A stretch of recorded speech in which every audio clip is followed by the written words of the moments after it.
അല്ലെങ്കിൽ ഞാൻ എനിക്ക് വൈബ് ചെയ്യാൻ പറ്റുന്ന ഇന്നത്തെ ഭാഷയും പറഞ്ഞാൽ ഭാഷയും കൂടെ നോക്കി ഇന്നത്തെ ഭാഷയിൽ വൈബ് എന്ന് പറയുമല്ലോ അതുപോലെ സമപ്രായക്കാരൻ അദ്ദേഹം ഉണ്ടായിരുന്നുള്ളൂ, വേറെ ആരും എല്ലാരും പ്രായം ചെന്നവരാ.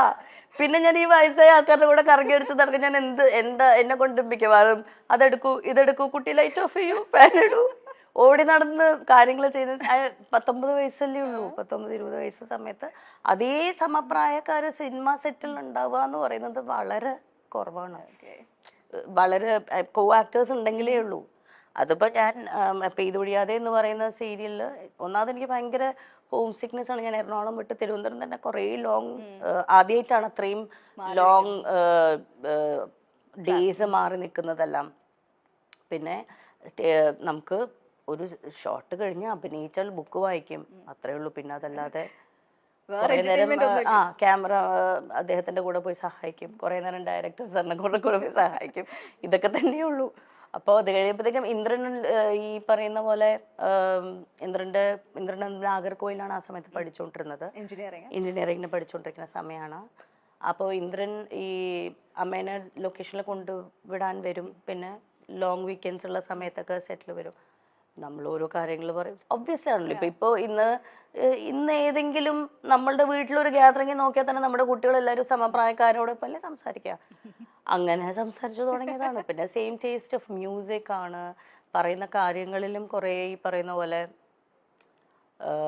റിലേറ്റ് ചെയ്യാൻ പറ്റി എന്നുള്ളൊരു സംഭവമുണ്ട്. And I don't know what happened, when happened, it just happened. It just happened. Yeah. അതാണ് അതിൻ്റെ ഏറ്റവും ബ്യൂട്ടിഫുൾ ആയിട്ടുള്ള സംഭവം. ബിക്കോസ് ഇപ്പോൾ 20 ഈ പറയുന്ന ഈ ദിവസം തൊട്ട് ഇന്ന് വരെ നിൽക്കുകയാണെങ്കിൽ ഈസിലി ഒരു 25 വർഷമായി. സോ ആ മാജിക് ഇപ്പോൾ 25 ഇയേഴ്സ് ഹോൾഡ് ചെയ്യാൻ പറ്റിയിട്ടുണ്ട് എന്നതാണ് ഞാൻ മനസ്സിൽ സൂക്ഷിക്കുന്ന ഒരു കാര്യം. വലിയൊരു കാര്യം തന്നെയാണല്ലോ ഇന്നത്തെ കാലത്ത്. വളരെ നമുക്ക് കോമ്പാറ്റബിൾ ആയിട്ടുള്ള ഇന്നത്തെ കാലത്തിന്റെ എന്നുള്ളതല്ല, ഇതിന് ഇമ്പോർട്ടൻ്റ് ആയിട്ട് നമ്മൾ ആസ് പീപ്പിൾ നമ്മൾ മാറുമല്ലോ. 20കളിൽ നമ്മളല്ലല്ലോ 30കളിൽ നമ്മൾ, അതല്ല 40കളിൽ. അത് കീപ്പ് ചെയ്ത് പോകാൻ പറ്റണ്ടേ? ലോകം മാറുന്നത് വേറെ വിഷയം. നമ്മളുടെ മാറ്റത്തിനോടൊപ്പം തന്നെ നമ്മളുടെ റിലേഷൻഷിപ്സും ചുറ്റുമുള്ള ആൾക്കാരെയും മാനേജ് ചെയ്തുകൊണ്ട്, അല്ലെങ്കിൽ അത് അങ്ങോട്ടും ഇങ്ങോട്ടും രണ്ടുപേർക്കും കംഫേർട്ട് ആവുന്ന രീതിയിൽ കൊണ്ടുപോകാൻ പറ്റുക എന്ന് പറയുന്നത് അതൊരു ഒരു ആങ്കറാണ്. അപ്പം ഇന്ന് നമ്മളുടെ ഒരു എന്താ പറയുക, ഒരു സോഷ്യൽ മീഡിയയിലേക്ക് എത്തുമ്പോൾ, ഡിജിറ്റൽ മീഡിയയിലേക്ക് എത്തുമ്പോൾ അതിനൊരു കൾച്ചർ കുറച്ച് നല്ല ഡിഫറെൻ്റ് ആണ്. പ്രേക്ഷകർ കാണാൻ ആഗ്രഹിക്കുന്ന എല്ലാ പ്രേക്ഷകരും അല്ല, പല കാര്യങ്ങളും കാണാൻ ആഗ്രഹിക്കുന്ന പ്രേക്ഷകരുണ്ട്. അമ്മയെ തല്ലിയാലും രണ്ടുണ്ട് പക്ഷം എന്ന് പറയുന്നത് പോലെ ഇപ്പൊ ഞാൻ ചില സമയത്ത് എനിക്ക് പേഴ്സണലി വലിയ ഇൻട്രസ്റ്റ് ഉണ്ടാവില്ല ഇങ്ങനെ ഒരു കാര്യം ചോദിക്കാനായിട്ട്, പക്ഷെ എന്റെ ജോലിയുടെ ഭാഗമായിട്ട് ചിലപ്പോൾ ഞാൻ ചോദിക്കുകയും ചെയ്യും.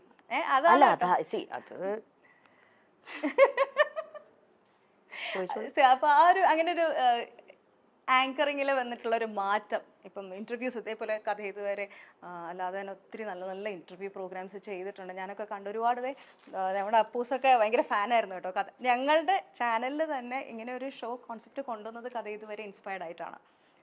അപ്പോൾ താങ്ക് യു. അപ്പോൾ ഈ ഒരു മാറ്റം ഇപ്പം ഞാനിത് പറയാൻ കാരണം, മല്ലികാമ്മേനെ ഏത് ഇന്റർവ്യൂവിൽ കണ്ടാലും ബേസിക് ആയിട്ട് ചോദിക്കുന്ന ഒരു കാര്യമുണ്ട് മരുമക്കളെ പറ്റിയിട്ട്. അപ്പം എന്തെങ്കിലുമൊക്കെ പോയി പറയുകയും ചെയ്യും. അത് കിട്ടാൻ വേണ്ടിയിട്ട് നമ്മൾ എന്തെങ്കിലും ഒരു സാധനം ഇട്ട് കൊടുക്കും. അത് നിങ്ങൾ ചിരിക്കൊന്നും വേണ്ട, അമ്മ നല്ല മിടിക്കുക. അമ്മയ്ക്ക് അറിയാം നിങ്ങൾക്ക് എന്താ വേണ്ടെന്ന്. അതുകൊണ്ടാണല്ലോ നിങ്ങൾ പിന്നെ പിന്നെ ചോദിക്കുന്നേ.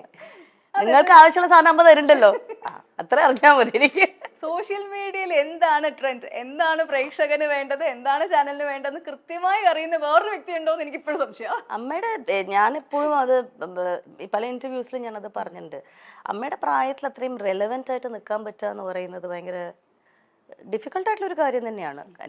അത് ഇന്നത്തെ ജനതയ്ക്ക് എന്താണ് ഇഷ്ടം, അല്ലെങ്കിൽ ഇന്നത്തെ ജനതയ്ക്ക് റിലേറ്റ് ചെയ്യാൻ പറ്റുന്ന രീതിയിലുള്ള കാര്യങ്ങൾ സംസാരിക്കുകയും അവർക്ക് മനസ്സിലാവുന്ന രീതിയിൽ അത് എക്സ്പ്രസ് ചെയ്യാൻ പറ്റുക എന്ന് പറയുന്നത് ഭയങ്കര ഇമ്പോർട്ടൻ്റ് അല്ലേ. അപ്പം അമ്മ അതിൽ മിടിക്കുകയാണ്. ഞങ്ങളുടെ ചാനലിൽ തന്നെ വന്ന പ്രോഗ്രാമിൽ വന്നൊരു വേറൊരു സാധനം കൂടി ഞാൻ കാണിച്ചു തരാം കേട്ടോ. അമ്മയുടെ ആൻസർ പറഞ്ഞു, ഇത് കേട്ടിട്ട് മരുമക്കളുടെ റെസ്പോൺസ് നമ്മൾ ഇതിൻ്റെ ഒരു റിയാക്ഷൻ ആക്ച്വലി വേറെ വന്നിട്ടുണ്ടായിരുന്നു. ഇത് ട്രോളാണ് കേട്ടോ. ഞങ്ങൾ ചാനലുകാർക്കുള്ള ട്രോൾ. ആന്റി കുറച്ച് ഫ്രഷ് ക്വസ്റ്റ്യൻ എടുക്കട്ടെ. മല്ലികാന്റിക്ക് ഏറ്റവും ഇഷ്ടമുള്ള മരുമോൾ സുപ്രിയാണോ പൂർണിമയാണോ? ഇന്ദ്രജിത്താണോ പൃഥ്വിരാജാണോ മല്ലികാന്റിക്ക് ഏറ്റവും ഇഷ്ടം? അടുത്തത് റാപ്പിഡ് ഫയർ ആണ്. 3 ആളുടെ പേര് പറയാം. അതിൽ ഒരാളുടെ പേര് മല്ലികാന്റി പറഞ്ഞേ പറ്റുള്ളൂ. മല്ലികാന്റിക്ക് ഏറ്റവും ഇഷ്ടമുള്ള പേരക്കുട്ടികൾ ഇവരിൽ ആരാണ്? അലങ്കൃത, പ്രാർത്ഥന, നക്ഷത്ര. ഇഷ്ടമില്ലാത്തത് പറയാട്ടാ. ഏറ്റവും സെൽഫിഷായ മരുമോൾ സുപ്രിയാണോ പൂർണിമയാണോ? ഇത് നിങ്ങൾക്കെതിരെയുള്ള ട്രോളാണ്. മല്ലികാന്റി പോലെ ഒരു ഫ്രഷ് ക്വസ്റ്റ്യൻ കൂടി ഉണ്ട്. ഇന്ദ്രനാണോ പൃഥ്വിയാണോ? നല്ല മക്കൾ ഇവരാരാണ്? ഇതിന്റെ വേറെ സംഭവം ഒറിജിനൽ സാധനം ഞങ്ങളുടെ ചാനലില് മല്ലികാമ്മയുടെ ഷോ വന്നപ്പം വന്ന ക്വസ്റ്റ്യൻ മീഡിയ ഓഡിയൻസിന്റെ ഇടയിൽ നിന്ന് വന്നതാണ്. ചെറുതായിട്ടെങ്കിലും ഒരു അമ്മായിയമ്മ മരുമകൾ പോരുണ്ടെങ്കിൽ ആ പോരെടുക്കുന്ന ആരെടുത്തായിരിക്കും? സുപ്രിയ. എനിക്കത് ഇഷ്ടമേ അല്ല. ഞാൻ എന്നെ കിട്ടത്തില്ല പോരിന്. ഞാൻ ഇവരുടെ കൂടെ താമസിക്കത്തില്ലല്ലോ. പിന്നെ പോരെടുക്കാൻ ഇതെങ്ങനെ പോരെടുക്കുന്നത്? ഞാൻ നിൽക്കത്തില്ല. ഞാൻ വേറെ അത് പറയാൻ മക്കൾക്ക് വലിയ പരാതിയാ കൂടെ ശ്രദ്ധിക്കാതെ. ഞാൻ അതല്ല, അതുകൊണ്ടാണ് ഈ സ്നേഹം. നമ്മൾ കൂടെ കിടന്ന് വരവേ തീർന്ന കാര്യം അതോടുകൂടി തീർന്നു.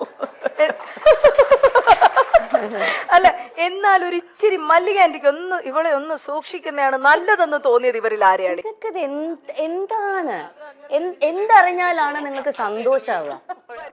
എനിക്കതറിയാം. ഏത് ഉത്തരം കിട്ടിയാലാണ് നിങ്ങൾക്ക് സന്തോഷാവുക? എന്താ നിങ്ങൾ കേൾക്കാൻ ആഗ്രഹിക്കുന്നത്? ഇത് കേൾക്കുമ്പോ എന്താ തോന്നുന്നു ശരിക്കും? ഇല്ല, എനിക്ക് അങ്ങോട്ടാ ചോദിക്കാനല്ലോ. നിങ്ങൾ ചോദിക്കുന്ന ചോദ്യങ്ങൾക്ക് അതനുസരിച്ച് ഉത്തരം തരാലോ എന്ന് വെച്ചിട്ടാണ് ചോദിക്കണം കേട്ടോ. എന്ത് കേട്ടാലാണ് നിങ്ങൾക്ക് കൂടുതൽ സന്തോഷം? സത്യം പറയല്ലോ, എനിക്ക് അറിയത്തില്ല.